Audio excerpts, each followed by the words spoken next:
देवाई सरकार परिवार ना देवाई गढ़ी उठिला कंकड़ाहाड़ ब्लॉक स्तरीय वरिष्ठ आज सभापति करुँच आपण मानकर प्रिय ब्लॉक सभापति जी निज घर काम को छाड़ी आजिकल दुनिया कंकड़ाहाड़ सम्मानीय पूर्वतन चेयरमैन संतोष कुमार साहू महोदय सभा परिचालन करुँच जार वक्ता शुणी कार्यक्रम को आसतु ये गोटे भल विनाथ सार कहते आरिसनाले से जोर गोटे ताड़ी हो सम्मानीय सूर्यमणि प्रधान महोदय उपस्थित आपणकर डीएसपी नुआ कर दायित्व नहीं चाषी कृषि उन्नति निमते उठा जलसेचन संपुक्त विभाग तरफ विहित कार्यानुष्ठान ग्रहण कर उपस्थित वरिष्ठ नागरिक मानक सरकार विधि व्यवस्था न्यायोचित सदस्य मानक निवेदन करुँच सर्वोपरि वरिष्ठ व्यक्ति मानक न्यायोचित प्रशासनिक सेवा जोगाई देवाक प्रशासनिक अधिकारी एसपी महोदय से तरफ सुझाव समय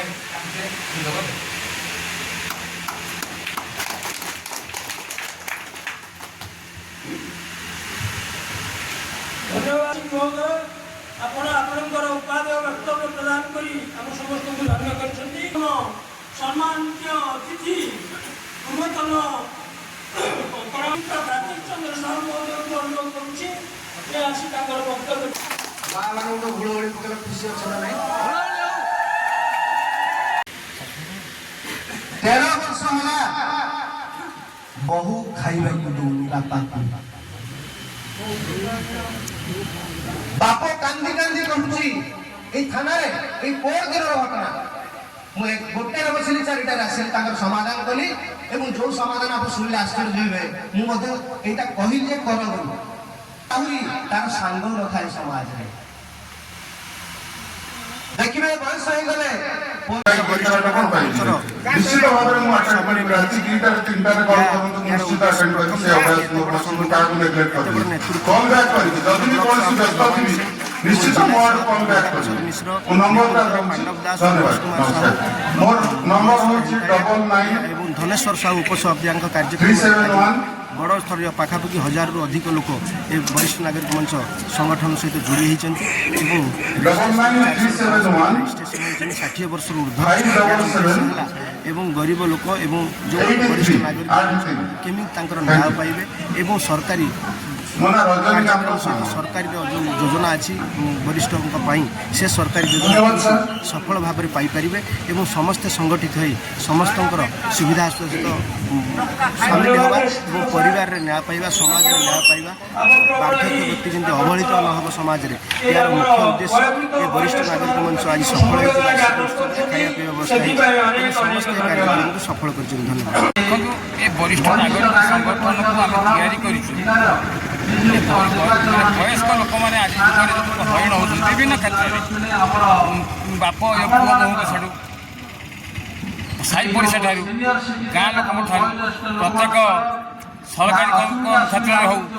प्रशासनिक ऑफिस क्षेत्र में हो हईराण हरकत होती से उपयुक्त न्याय देवाई से केमी सब जगह उचित न्याय पाइबे से संगठन या सरकार विभिन्न कार्यक्रम रखी विभिन्न नियम कि आम से लोक मैंने कहीं जानते ना आईन कानून बाबद तेणु से निर्यातित होती आम गरीब लोक तथा निरीह अशिक्षित लोक विषय सचेतन करने आ विषय दिग्दर्शन देवाई असुविधा समय साहय करने वरिष्ठ नागरिक मंच गठन कर आज की दीर्घ 6-7 वर्ष गठन कर जिनस समस्त पहुँचाई विभिन्न कार्यक्रम हाथ को नौ आज समस्त एकाठी कर कारण हूँ प्रशासन स्तर को आम सब डाकिचु सब लोक मैंने प्रशासनिक अधिकारी तथा जिलार वरिष्ठ व्यक्ति मान